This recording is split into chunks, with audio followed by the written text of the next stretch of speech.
Nairobi hoye! Bas, asanteni sana. Ningependa kuchukua nafasi hii kwa niaba ya serikali ya Kenya kusema ya kwamba tumefika hapa asubuhi ya leo katika ghafla hii ya muhimu ya mambo ya umeme katika taifa letu la Kenya. And let me make this statement. The World Bank Country Director, distinguished guests, ladies and gentlemen, it is a great pleasure for me to join you today for this milestone event, one that brings us a definitive step closer to fulfilling a fundamental promise to the people of Kenya, achieving universal health coverage by the year 2030. Today, we sign contracts worth 11.6 billion to extend electricity to communities that have remained on the fringes of development. As you're aware, 76% or thereabout is in the asal parts of our republic. And for a very long time, they have been left behind because of the expansiveness of that region and because of other difficulties of communication, connectivity, and other challenges that have bedeviled that corner of Kenya for a very long time. The government of Kenya designed this COSAP program as an affirmative action program to take care of the people of the 14 counties that forms the northern part of Kenya. The 14 contracts signed today will establish 113 mini-grids, bring electricity to counties of Turkana, Marsabit, Samburu, Isiolo, Mandera, Wajir, Garissa, Tana River, Lamu, Kilifi, Kwale, and Narok. This marks a significant step and expansion of Kenya's growing energy revolution. Additionally, 6 contracts will be signed to ensure that 343 public health facilities, schools, and administrative offices are connected to electricity through standalone solar systems at a cost of 438 million. A further 316 solar water pumps, 4 boreholes worth 1.6 billion are in the final stages of procurement, ensuring that electricity not only lights homes, but also powers essential services for communities across Kenya. Today's event is more than just a contract signing. It is a reaffirmation of our unwavering commitment to inclusive development. It sends a clear message that no Kenyan, regardless of location or background, will be left behind in our nation's march to progress. Our mission is to extend modern, reliable, and affordable electricity to every home, school, and business, from the most remote villages to the busiest urban centers. This is the foundation of our development agenda, firmly anchored on Vision 2030 and the bottom-up economic transformation agenda, ensuring that every citizen has access to opportunity, access to progress, and dignity. Kenya has made remarkable strides in electrification, increasing access from 29% in 2013 to 75% today, positioning us among the leading nations in sub-Saharan Africa. However, this progress has not been uniform. While electrification has advanced in urban centers and along major transport corridors, vast rural areas remain in darkness. For communities far from the national grid, solar power offers the most practical, cost-effective, and immediate solution. That is why the government of Kenya, in partnership with the World Bank, is implementing the Kenya Off-Grid Solar Access Project, commonly known as COSAP. This initiative is about more than just power. It is about transformation. With electricity in health facilities, vaccines and essential medicines will be safely stored, ensuring life-saving treatment reaches all that need it. With electricity in schools, our children will benefit from longer study hours, better learning environment, and greater opportunities to excel. With power in homes and businesses, we will unlock new economic opportunities, support small and micro enterprises, and create jobs, turning villages into vibrant hubs of commerce and innovation. Distinguished guests, through the Last Mile Connectivity Program under the Kenya Power, 1.2 million customers have already been connected in the last 2 years, with another 460,000 set to benefit by 2026. Through REDEC, we have connected 63,000 out of 93,000 identified public facilities, including 22,900 public primary schools.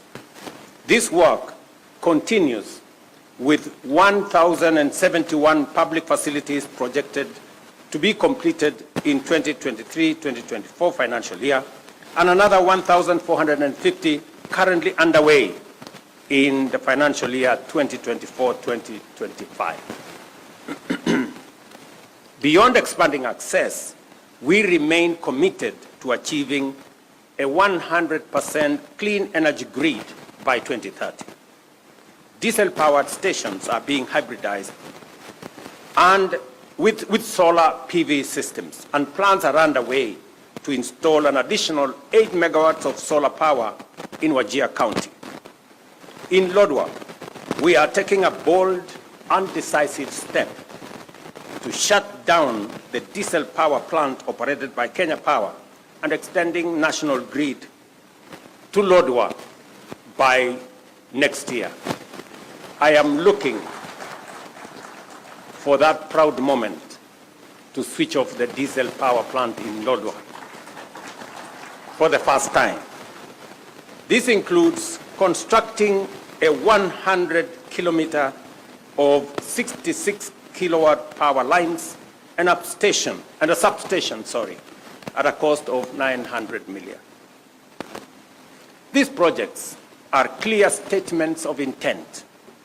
We are reducing our dependence on costly and polluting diesel power, cutting energy costs, and reinforcing our climate commitments while enhancing access to our communities, to our villages, and to our towns. Until every household, school, business, and health facility in Kenya has reliable and affordable electricity. And I want to confirm that for the last 7 years, we've had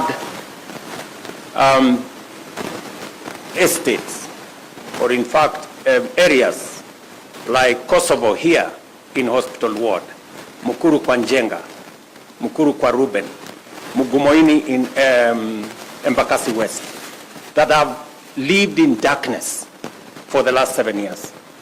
I have given very firm instructions to the ministry, to REDEC, and to Kenya Power to develop a mechanism where we will light up those estates and those areas of Nairobi.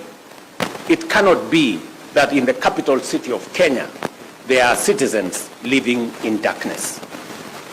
And the Departmental Committee of Energy at the National Assembly, as we engage with the supplementary budget, we must provide resources for that to happen so that we can light up those areas of Nairobi as we light up the bigger part of northern Kenya.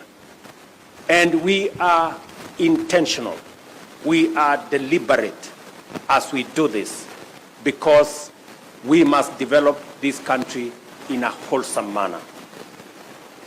last week or the week before, I was in northern Kenya, and I did announce a major road artery that will be constructed from Isiolo through Wajir all the way to Mandera. And many people assume or think it is a joke. Let me tell you, good people, you know, in this country sometimes we take matters of life and death as if it is a joke. I am committed to delivering on that 750 kilometer of road from Isiolo to Mandera, because for a very long time we have left northern Kenya behind. And it is a deliberate statement by the government of Kenya through this administration that no part of Kenya will be left behind. We did develop a transport corridor that connected Mombasa to Malaba, and that is why our development has concentrated on that transport corridor. It is time that we have a second transport corridor that goes all the way to Mandera.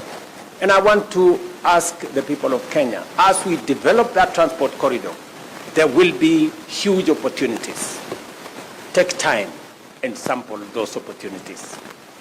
Find your way and develop. As that piece of infrastructure is being developed, and I want to confirm here that there are already 7 contractors on the ground to make sure that that road is done. And we will continue in developing this country equitably. Every part of Kenya is as important as the other part of Kenya. It is also the same reason that the government of Kenya provided an extra 1 billion shillings for especially informal settlements in Nairobi to develop schools. Because here in Nairobi we have had instances where we have many children who have no access to education because where they live there are no public schools. And we will continue to sample the opportunities, look out for the people who are vulnerable, look out for those who are left behind, and carry them along so that we can move together as a nation. So apart from the electrification program that we have all the other programs that are running. Our housing program is on course, and I want to assure the people of Hospital Ward here in Kosovo and all the other areas. Your member of parliament has been on my case so many times, but I want to assure them and to assure your people, Mheshimiwa, that this morning there was an inspection by the leadership of the Kenya Police. We are going to provide land to develop our affordable housing program so that the people who gave way on the Nairobi River can be given the first priority as we develop our affordable housing program. Shortly, maybe in the next coming weeks, I will be launching the program on the Nairobi River that will see the development of Nairobi River afresh, and that we will never again have a smelly river in the middle of Nairobi. We will have a modern transport corridor and a proper piece of infrastructure around the Nairobi River. Again, it is because we must do the things we must do to change our country, irrespective of all the other things and all the other considerations that ordinarily inform decisions that have political ramifications. To the contractors, signing this as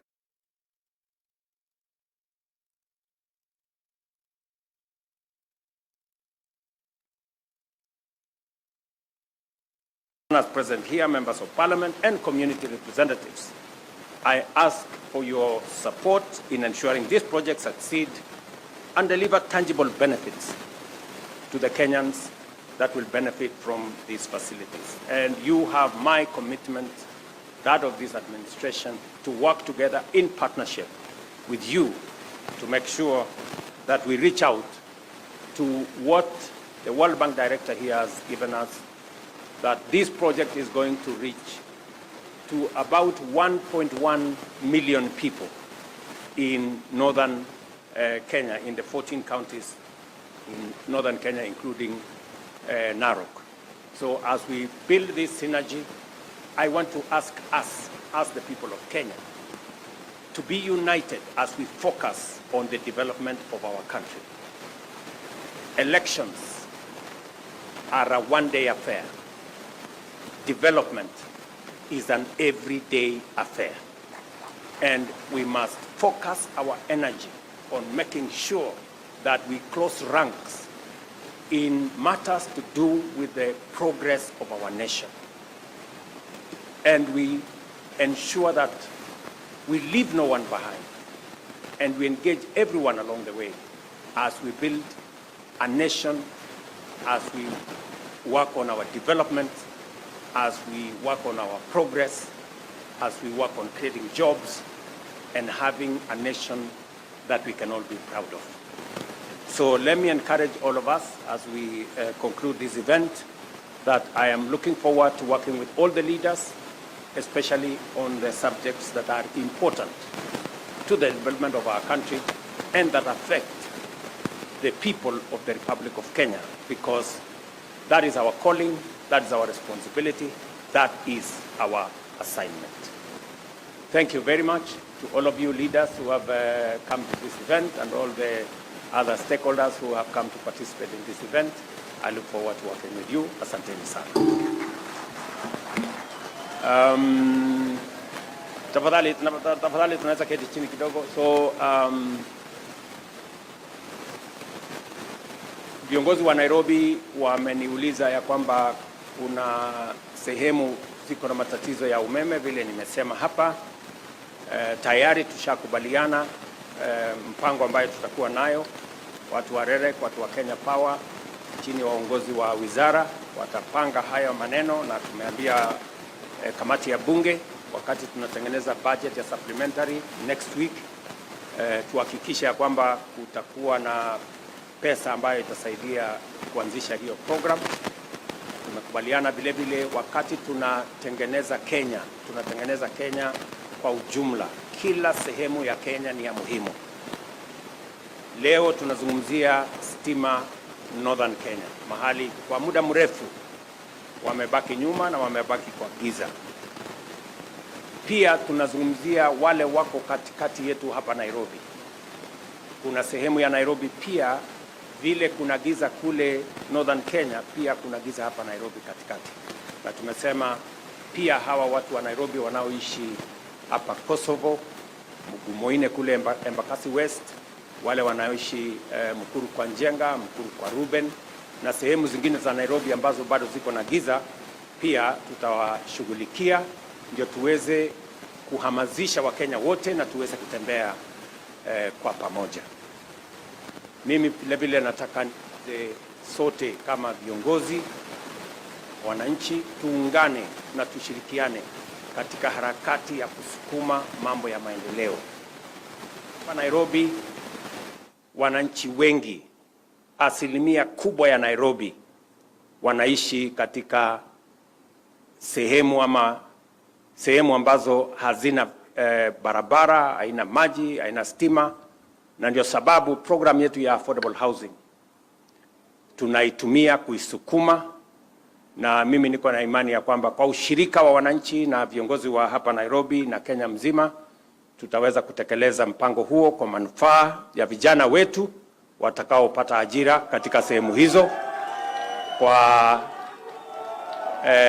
faida ya wananchi ambao wanatafuta makao, na vile vile kuhakikisha kwamba tunaishi katika mazingira na mji ambao uko na mpango, uko na taratibu, na tunaendelea mbele sisi zote kwa pamoja. Asanteni sana, na mimi nawatakia heri. Asante.